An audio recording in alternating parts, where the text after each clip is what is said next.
Hi guys, welcome back to the channel. I'm Office Bloke Daz. I'm Office Bloke Mike. Here we are, just two of us. Yeah. If Patreon's your thing, check out the link in the description below. Absolutely loads of stuff on there, all starting for a bargain price. So just £1.50 a month. Yeah, and we're starting to the second season of Tyres. Yeah, It's about to very start. soon. So we did the first season, but there's loads of stuff on there. Looking forward to that. And it's a bargain, so check it out if Yeah. it's for you. Instincts you fight daily, that evolution forgot to delete.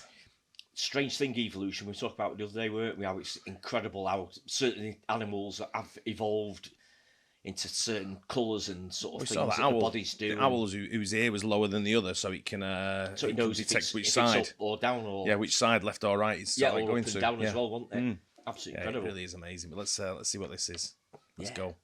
Let's get right into it. Number 8, the Catnap Impulse. You find yourself desperately wanting to faceplant into your desk at 2 p.m., even after sleeping 8 hours. Or maybe you're wide awake at 3 a.m., staring at the ceiling. This isn't just you being weird. It's your ancient brain trying to sleep the way humans did for thousands of years. Our ancestors didn't sleep in one big chunk like we do. They'd sleep for a few hours, wake up in the middle of the night, then go back to sleep. During that wake period, they'd check for predators, maybe have a midnight snack, or make more little humans. It was called biphasic sleep, and it was totally normal. They'd also nap during the day, especially when it was hot, because trying to hunt when it's 100 degrees outside is a great way to become someone else's lunch. This broken-up sleep pattern kept them alive. It's hard to get eaten by a saber-toothed tiger when you're checking for danger every few hours. But now we've got jobs that start at 9 a.m. sharp, and bosses who think napping means you're lazy. We've got streetlights, phones, and neighbors who think 2 a.m. is the perfect time to practice their drums. So when you're fighting to keep your eyes open after lunch, that's your caveman brain reminding you of when humans used to sleep then. And when you wake up at 3 a.m. feeling weirdly energetic, that's the same brain wondering why you're not out checking for wolves. I wake up sometimes in the night. Do you? But what I do is I keep a pad next to my bed. Oh, yeah. So if I think of anything, when I wake up, I write it down. Yeah. And then, so I don't forget it. Because many times you wake up in the night and thought, oh, I had a great idea when I woke up. Yeah. But I forgot it. You know, you have like a dream, or no, I don't write dreams down. I'm not into that. I don't believe in all that. Yeah. Bollocks, But it's like if I ever thought about, I've not done something at work, or I need to do that at work, or that will make it better. Yeah. Or something, an idea that comes up. Just a really good idea. Just write it down. Business plans, stuff like that. Yeah. So I use that time to wake up and so I do something, and then I go back to sleep. Or sometimes I'll read. Yeah. See what's happening in the sports world, let's say, for example, especially if there's like American sports going on, because they're usually on at a later time. True. So I'll have a glance at that, maybe get a glass of water or something, and then back to sleep. I think I've evolved past that now. You're old. I just go to sleep. I've just never liked... Waking up's a win for you now, isn't it? Yeah, absolutely cheeky, yeah. But I've never liked sleeping during the day. I just don't like it at all. See, I do. If I feel tired, tired, I don't like even having a couple of hours to feel worse when I wake up again. Yeah. So I just sort of like plough on through and just crack on. I can sleep for like 15 minutes and it seems like I've had 8 hours. Really? Yeah. Oh, see, I can't do that. Yeah. I feel great. Yeah. Right. Number 7, the herd mentality impulse. You're walking down the street and see a bunch of people staring at the sky, and you look up too, like an idiot. You don't even know what you're looking for. Could be a bird, could be Superman, could be nothing. But there you are, neck craned, joining the crowd of sky watchers. This is your herd mentality kicking in. Your brain is basically saying, if everyone's doing it, I better do it too, or I might die. Back when we were running around in loincloths, this instinct kept us alive. If your whole tribe suddenly started running, you didn't stop to ask questions. You ran, because the guy who stood there wondering why everyone was running got eaten by whatever they were running from. Following the group meant safety. It meant shared food, protection, and not becoming a saber-toothed tiger's lunch. Your brain literally gives you a dopamine hit for conforming. It's nature's way of saying, good job not being the weirdo who gets left behind. But now this same instinct makes you do dumb stuff, like buying GameStop stock because Reddit told you to, or wearing those ugly shoes everyone's wearing, or believing that obviously fake news story because your aunt shared it and got 50 likes. Your caveman brain doesn't know the difference between follow the tribe to the water source and follow strangers on TikTok doing a dangerous challenge. It just knows that being different equals death. So you conform, even when it makes 0 sense. Number 6, the reciprocation obligation. Someone holds the door for you, and suddenly you feel like you owe them your firstborn child, or a coworker brings you coffee, and now you're mentally calculating how to repay this life debt. This isn't you being dramatic. It's your ancient brain panicking about tribal... Same when you go in a pub. If I buy someone a drink, someone comes in, if I'm getting served at the bar, When my friends come in, I always say, "Do you want a beer?" And 9 times out of 10, they'll say, "Yeah." Yeah. All right. A lot of them just go, "No, no, fine." Then I'll just get my own. I don't know what that means. I'll get my own. You know, it's like, I know what it means, but you know what I mean? I don't know. I don't understand it. And then people come back and say, "I'll get you that beer back." And I go, "No, I didn't buy you one to get me one back. Yeah. I just bought you a beer. Yeah. Don't worry about it. You'll buy me one day. It'll balance over the period of life. It'll balance itself out. Don't worry about it." Politics. For our ancestors, reciprocity wasn't just nice. It was survival. You share your mammoth meat today, I share my berries tomorrow. We both live. If you hoarded your food like a jerk, you'd be eating snow for dinner when winter came. Your brain evolved to feel physically uncomfortable when someone does something for you. It's like having an itch you can't scratch until you've paid them back. This kept the tribe functioning. Everyone helped everyone or everyone died. But now marketers use this against you like it's their job, because it literally is. You get a free sample at Costco, and now you feel obligated to buy a 10-pound jar of pickles you'll never finish. A car salesman offers you coffee, and suddenly you're considering that overpriced sedan. Someone does you a tiny favor, and your brain acts like they saved your life, and you must dedicate your existence to repaying them. You'll say yes to ridiculous requests from people who once lent you a pen. You'll buy things you don't want because the salesperson was so nice. Your prehistoric brain can't tell the difference between this person shared food so I won't starve, and this person gave me a free keychain at a convention. I don't buy into that. I'm all about being kind, and being kind means that. I think if I go to get a coffee from the shop, from the store, and I know that you're in the office already, I'll bring you a coffee. Yeah. But I know you wouldn't take that anyway, sort of thing, because I know you do. I know your routine, sort of thing. Right. Okay. But just saying, for instance, if I'm out somewhere and there's 3 of us, and I go and get coffee, I'll get 3. Yeah. Even if they don't want one, I'll just say I'll have 2 if that's the case. Right. But you do it. But then if they say, "Oh, you got me a coffee, let me," and I go, "No, don't." Yeah.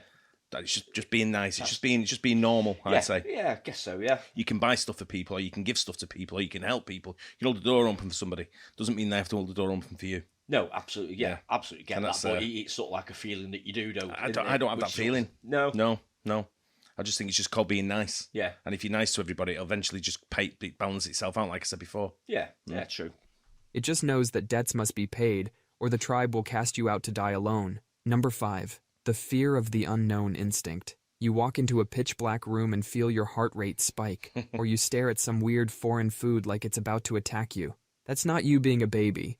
That's your brain trying to keep you from becoming extinct. For our ancestors, unknown meant dead. That rustling in the bushes could be wind, could be something with teeth. The ones who assumed wind got eaten. The ones who ran away lived to pass on their paranoid genes to you. That weird berry you've never seen before might be delicious, might make you poop yourself to death. Our ancestors didn't have WebMD to check. They had trial and error meant death. So your brain evolved to treat anything new like it's trying to kill you, because usually it was. Your brain literally floods you with stress hormones when you encounter the unknown. It's screaming, danger, stick with what you know, the familiar won't eat you. But now this same instinct makes you order the same thing at restaurants for 10 years straight. It's why you won't try that new app everyone's using. See? Or why you'd rather stay in a job you hate than risk something new. Your caveman brain can't tell the difference between unknown predator in the dark and unknown cuisine at that new Thai place. It just knows that different equals dangerous. So you stick with the familiar, even when it's boring you to tears. Number 4, the need to control drive. You get that feeling when someone else is driving and you're pressing an imaginary brake pedal, or when your perfectly planned day gets ruined and you want to scream. That's your control-freak caveman brain having a meltdown. Our ancestors who controlled their environment lived. The ones who built better shelters, stored food properly, and planned hunting strategies survived winter. The ones who just went with the flow became fossils. Control meant the difference between eating and being eaten, between staying warm and freezing to death. Your brain rewards control with dopamine because control meant survival. This drive made us innovators. We didn't just accept that fire was scary. We controlled it. We didn't just hope for food. We planted it. But now your brain applies this life or death need for control to everything. A traffic jam makes your brain act like you're trapped by predators. A meeting running late feels like it might as well be a famine. Someone else loading the dishwasher wrong makes your survival instincts kick in like they're sabotaging your shelter. You try. One of my biggest pet hates. I know that feeling. Yeah. What, using it or? I have to restack it. I have to control it as well. Yeah. Because sometimes when one of my lads does it, it's an absolute mess. Honestly, it's absolute carnage. It's common sense. I always think. You know, it's got to be done properly, hasn't it? This control thing, though, this is a lot of reason why I think a lot of people don't like flying because they're not in control. They're sat there as like a passenger, and they're not like sat up front flying a plane. Yeah. I think that is part of it, because you're sort of like not in control of it. Yeah, I must admit, I'm not a great passenger in a car. Because I'm not comfortable with someone else driving because I'm in their hands. Yeah. With a plane, I'm fucking no chance of flying. The pilot's got a better chance of flying it than I have. So I'm quite happy for the pilot to be flying that rather than me. Yeah, I know what you mean. Yeah, He's definitely more qualified, let's say. Yeah, I get that. Try to control things that literally don't matter. The weather, other people's opinions, which way the toilet paper hangs. Your ancient brain can't tell the difference between I need to control this fire or we'll freeze and I need to control this PowerPoint presentation. It just knows that lack of control meant death. So you micromanage, overplan, and stress about things you can't change. All because your brain still thinks you're one loss of control away from extinction. Number 3, the loss aversion bias. You find $100 on the street, and that's nice. But if you lose $100 from your wallet, you'll be thinking about it for weeks, plotting revenge against the universe. I'm the opposite on that as well. Oh, right. If I lose $100 out of my pocket, let's say, for figure's sake, like he's saying, right, you'd be a bit pissed off, you'd be a bit mad that you've made a mistake that's led to you losing $100 by dropping it. Yeah. But then I think about it, someone's found that $100 and they're going to be buzzing. So I've made someone happy. I know it's took a little bit away from me, but I've made somebody happy as well at the same time. I just hope it's always found by somebody who really needs it. Yeah, well, there's the rub, isn't it? You know, it could be someone that's sort of like got loads of money anyway, or just someone that doesn't need it, or some sort of. But sometimes, if it's someone who's got money, they'll either pass it on or try and find the owner who's dropped it type thing. Yeah, maybe because they may have that theory of saying there's $100 there. Someone who's dropped this might needed it. Yeah, that's you like to think that if someone does find it, they need it, sort of thing. And that, I get how that. Makes so I'm happy that someone's found that and it's made their day. So. Okay, I'm feeling a little bit shit, but they're going to be buzzing. Yeah, that'd just be pissed off out. Yeah. This isn't you being dramatic. It's your brain treating every loss like it's going to kill you. For our ancestors, losing something was way worse than not finding something. If they lost their only spear, they were on the menu. If they lost their food stash, they were about to experience starvation. Not finding extra food was disappointing, but losing what you had was death. So your brain evolved to absolutely freak out about losses. It literally makes losses feel twice as painful as gains feel good. It's nature's way of saying, don't you dare lose that thing that's keeping you alive. This kept our ancestors from making dumb gambles with their resources. They wouldn't risk their sure food supply for maybe more food. The pain of potential loss kept them cautious and alive. But now this same instinct makes you do stupid things. You'll hold on to a tanking stock because selling feels like admitting defeat. You'll keep that ugly shirt you never wear because throwing it away feels like losing. You'll stay in a dead-end job because the fear of losing steady income outweighs potential gains. Your caveman brain can't tell the difference between losing this spear means I'll starve and losing this $20 bet means I'll feel bad. It just knows that loss equals death. So you hoard, you avoid risks, and you let fear of loss control your life. Number 2. The preoccupation with status drive. You see someone with a nicer car and suddenly feel like garbage. Or you check Instagram and wonder why everyone's life looks better than yours. That's your status-obsessed monkey brain doing what it does best, making you miserable. In the tribe, status wasn't about looking cool. It was about not dying. High status meant first dibs on food, better mating options, and people actually listened when they said, hey, maybe we shouldn't poke that bear. Low status meant eating scraps, no reproductive success, and nobody caring if you lived or died. Your brain literally drugs you with feel-good chemicals when your status goes up, and tortures you with stress hormones when it goes down, because status equaled survival. This drove our ancestors to get better at hunting, tool-making, storytelling, whatever made them valuable to the tribe. Competition made everyone better. The tribe thrived.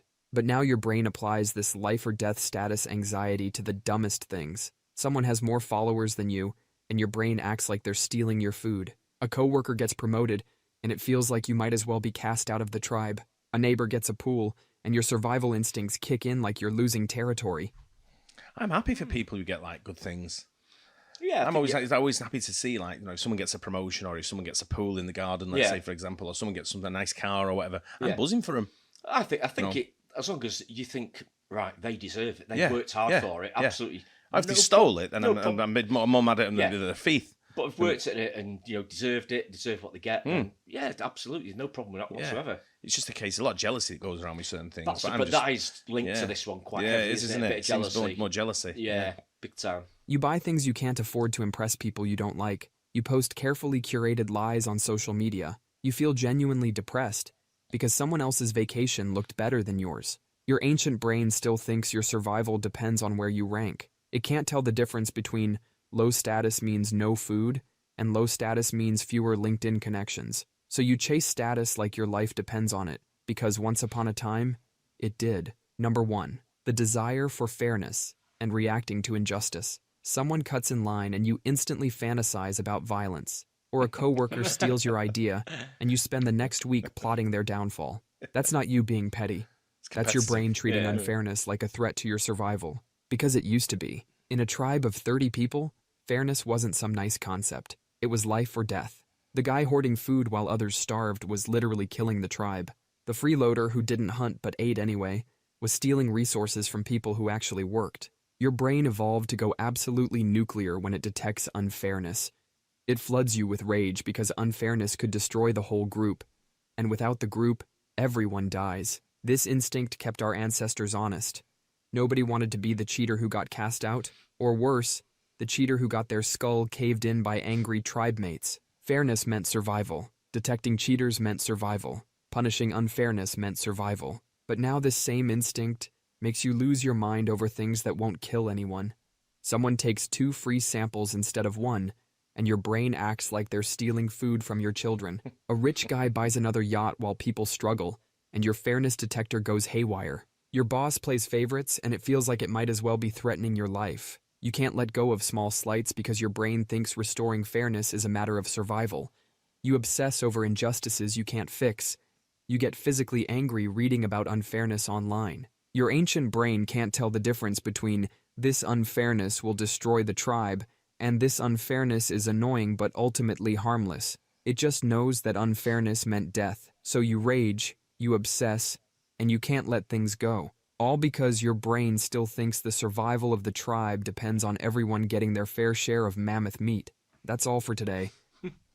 Brilliant. Yeah, very interesting. That. Yeah, I like this channel. Yeah. Really but I think with that is I don't know. For me personally, I'm one of them where if I'm against that employee of the month thing. Yeah. I just think it creates like an unwanted like atmosphere.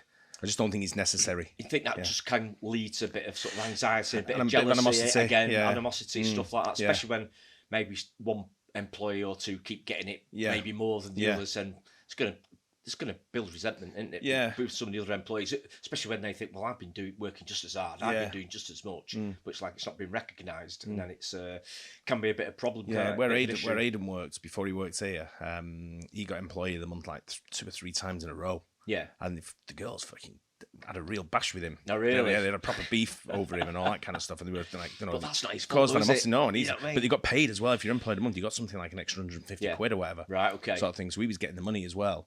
And they were just getting a little bit like salty over it, sort of thing. So for me, I just think it's a little bit unnecessary. I don't think it's needed. It can be a bit counterproductive, can't it? I mean, I think there's nothing wrong with your bosses or whatever praising you and saying, great job and stuff like that. Absolutely brilliant. But you've got to watch it when you've got several people under you that you make everyone feel included in it. Yeah, but I'm always happy to share. I remember going in a pub where my dad used to go, and it was like one of these draw nights, where you get like it builds up to be a draw, and whoever wins won, and it was kind of rollover after rollover. So it was like £1,000 at stake or something like that. So I went in and I bought like 20 or 30 quid's worth of tickets, which I think one ticket was like 50p type thing. So people were buying one ticket. It was quite a poor area. Yeah. So people were buying like one ticket for 50p or whatever. So I went in and bought like 20 quid's worth. Not being a big shot or anything. I just had 20 quid and I thought I'll donate to the prize pot. Yeah. Didn't expect to win. Anyway, my number came out like 4 times in a row. And you have to go up and play like higher and lower on the cards. Right, sort of thing. But I didn't go. There was a kid in there and I said to the kid, go on, you go and do it. Yeah. And I split the money. He's like, what? For him, that was like, I said, massive sort of thing. Yeah. But it was, but when we won, we didn't win the money. It was another rollover, but we won like 10 pints for the table, One guy was like, "Oh, I'm in on your table." I went, "You're not, mate. Don't try and get in on that. I've got 10 of us here." Yeah, but he just wanted his share for nothing, for not doing anything. Did he? Oh, yeah, just some random guy. Yeah, bang out of order. But there's always a chance of somewhere, isn't there? There always is. Yeah, and then called me a tight bastard. Did he? You know, you're giving away all that. Yeah, I know, right? Giving away the beer, giving away half the money to the kid. Hey? Oh, wow. It's pathetic. Some people. But like I say, it's one of them things where I just don't think. I think sharing's nice to do. You know. Yeah, fairness. Fairness. You've got to be fair yeah. as well. Yeah, fair to everyone. Yeah, even when you come to justice systems and all, just be fair. That's all you ask for. Just be fair. Yeah, and people are happy with it, aren't they? Yeah. Treat everyone fairly, bit of respect. So there's too much corruption in the world for it to be correct. Unfortunately, there isn't there?